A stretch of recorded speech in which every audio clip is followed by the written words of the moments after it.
Very much, Mr Wilson. It's a pleasure to speak under your chairmanship, and I congratulate all of the petitioners that have made this debate happen. I declare an interest in that I am the chairman of the all-party parliamentary group for the BBC, which seeks to support the BBC but also be a critical friend where that's required.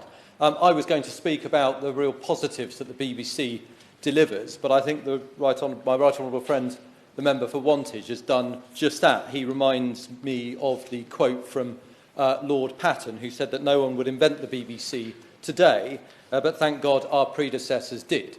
And in many sense, it is an anomaly, but it is much loved.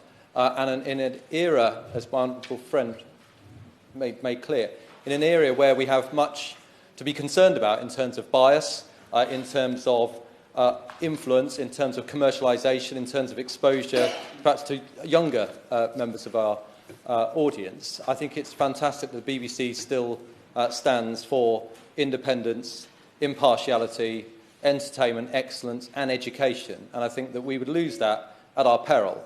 Indeed, one only has to speak to friends and colleagues that have moved abroad, and the one thing they tend to miss so much is watching the BBC. I will just pick up actually on one point that was raised between my honourable friend for Stoke-on-Trent South speech and the intervention from the honourable member for North West Leicestershire. We talked about the ability for the BBC to actually sell more of its content abroad. The concept called BritBox will actually allow, which is being pioneered by the BBC and ITV, is a good example of where the BBC does innovate, will actually allow audiences from outside the UK to view but be charged. So again, it's a good example where the BBC is trying to make money out of its own content. But Mr Wilson, I wanted to focus my remarks on the decision that the BBC has been required to take. And I say being required to take because I don't care what anyone says. There is no way that the BBC will be able to use 20% of its budget to be able to carry on with the position which is currently in place. And the BBC did consult widely, and I remember back in February inviting all MPs to come and hear about the proposals and what this would mean, and ask MPs to get involved and get their constituents involved as well. And so really the options were as follows. So you could either copy the current scheme, which means that 4.64 million over 75-year-olds would continue as is, but that would cost £745 million, rising to £1 billion by the end of 2030, because when we celebrate it, we're all living longer, but that means that cost goes up. That would be the equivalent of the funding of BBC's 2, 3, 4, News Channel and all of the children's output, so clearly not sustainable. And for those that say, well, what about Gary Lineker's salary? We should just bear in mind that if the BBC axed the pay for all of those above £150,000 in terms of talent, that would save 20 million. So still quite a long way to go into our 745 million. And by the way, I'm a big fan of Gary Lineker, and I think he gives value for money. The BBC could also... I'm sorry, I've lost members on that particular part. I'm surprised to hear that from the honourable member for Leicester North West, him being a sort of a great Leicester player. But I see. So, yeah, sorry, Brexit has obviously ended that relationship. But the second option was, of course, removing it altogether, which would mean that the poorest of over 75s would have no option at all. But to a certain degree, and I know the government would say that they funded the BBC to some regard, in a way, I'm somewhat surprised that the BBC have not removed it altogether as their option. The third option was a 50% discount, so everyone gets it over the age of 75, but only 50% of it. But that would still cost £415 million, so the entire budget of BBC Two. The other option was raising it to the age of 80. That would cost £481 million and would be the equivalent of BBC Two's budget or BBC Four. Or, where it was landed on, actually, of all of the options, this was the one that was most, I wouldn't say liked, because I don't think anyone liked this concept at all, but the one that found most favour was the option that the BBC has found itself in, which is to link the benefit to pension credit, which means that 900,000 over 75-year-olds will still benefit. It will cost 209 million, and that's my point. This is still a cost that the BBC will have to bear, greater, than I would argue, than the funding they were given to take it on. And that's still going to be the cost of Radio 1, 2, 3, 4, 5. So, to some degree. And I think that's where the BBC have found itself. I believe in telling it as it is. The BBC, indeed, agreed to it, but I don't think they were given much option as far as this was concerned. It was either agree to this or something else. The BBC were not funded for it. I think it's absolutely the case, probably due to a copy and paste mechanism, that our last manifesto said that we would guarantee this for the term of Parliament. I'm not quite so confident that that does mean 2022, but we will see. But certainly, I certainly don't know something that you don't know as well. But I think that that means that we made a commitment in that manifesto pledge. And I think it now puts us in a very difficult position if the BBC are going to take away the licence fee for those that are outside the means test up to, from 2020 to 2022, then it perhaps does lead an argument on the government benches. So that means that the government would need to carry on funding it, at least for those 2-year period.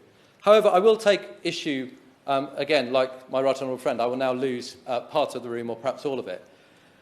Whilst I understand that there is a cost implication on those who can't afford it, because pension credit is at its lowest level, and those that are just outside the pension credit boundary will struggle to meet this cost. I absolutely recognise this.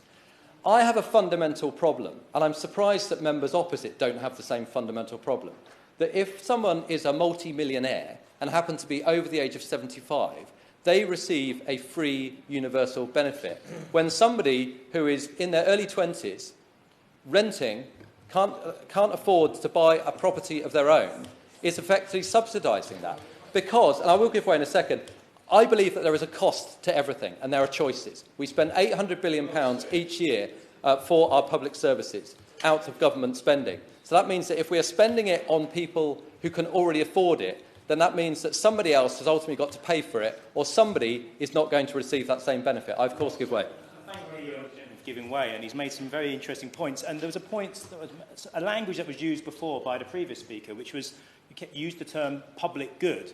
And a public good is defined things like health, education, which we collectively feel are so important to us as a society that we provide them collectively. And I would say with the BBC, you kept using the honourable member kept using the expression, a public good. The BBC is a public good, it has a value for our democracy, a value for our community cohesion, it's a value for society generally. Therefore, we should pay for it collectively and not leave people who are over 75 who can't afford to pay for it themselves when they have no means. So we should be providing that collectively as a public good. Well, the honourable member, who I know worked for the BBC, I think he makes a very good point, because I would agree with him. It is a public good. But I think there are other public goods that one can think of where we do require people to pay, or we actually means test it. And so I have a fundamental issue, and I do believe that it was, I'm sorry to use the words, an election bribe. And then once you give something out for free, it's very difficult to then ask people to start paying for it, and I recognise the challenge. But I would ask all honourable and right honourable members to just consider this. If there's always going to be a cost, and we have to make decisions, then can it be right, and when we talk about the welfare state, and it should come back to the welfare state, should it be the case that the welfare state is providing something for people who can readily afford it themselves, and thus we are unable to spend more on those who really are perhaps at that borderline? And I say that not to get any electoral gain. I represent a constituency which I think is second in having the highest proportion of over 75-year-olds in the entire country. So I commit electoral suicide. But I think it's important that we address this, because if we don't, we will find that there are other decisions that get made or don't get reviewed. And then there are those, and I'm particularly worried about intergenerational fairness, who are just missing out because we preserve things for people just on the basis of age rather than on the basis of means. So my last point would be back to the Minister. She is an excellent Minister, and I think she has inherited this package, if I call it that, from predecessors in the Treasury. I do believe we need to look at this again. I do believe there is a big challenge, and that we made a commitment on our manifesto, which we should stick by. But as for the future, and this gives us time for the future, I would like us to address whether it's affordable to give people a benefit that they would be able to pay for themselves.